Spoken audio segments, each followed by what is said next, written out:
ग्रामपंचायतीनं प्रकल्पाविरोधात ठराव मंजूर केला असतानाही कंपनीकडून काम सुरू झाल्याचा आरोप ग्रामस्थांनी केला आहे। सरपंच संदीप कळगुंडे यांनी सांगितले की ग्रामसभेचा स्पष्ट विरोध असताना प्रकल्पाला परवानगी कशी मिळाली असा प्रश्न उपस्थित होतोय।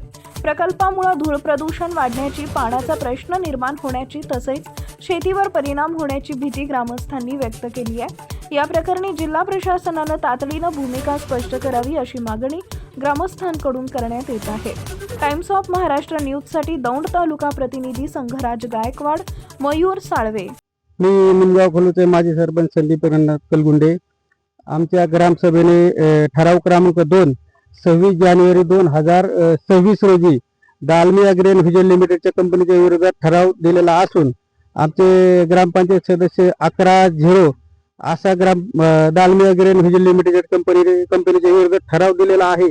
तरी पण पर्यावरण मंडळ एवढे कंपनीवर मेहरबान का, याची आम्हाला अजूनपर्यंत नाही का म्हणजे ही कळलेलं नाही की एवढा गावाचा ठराव कंपनीच्या विरोधात असताना कंपनीला कामकाज करण्याची परवानगी दिली कशी।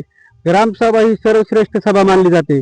माननीय पंतप्रधान साहेबांना सुद्धा ग्रामसभेचा ठराव रद्द करता येत नाहीये, तरी पण पर्यावरण महामंडळाने ग्रामपंचायतचा ठराव विचारात न घेता त्यांनी कंपनीला परवानगी दिलेली आहे। तरी पण जिल्हा अधिकारी साहेब आणि पर्यावरण महामंडळाला माझी विनंती आहे की त्वरित कंपनीची स्थानिक चौकशी करून, पाहणी करून, त्याच्यावर कायदेशीर कारवाई करून, त्यांच्यावर दंडात्मक कारवाई करून काम त्वरित थांबण्यात यावे।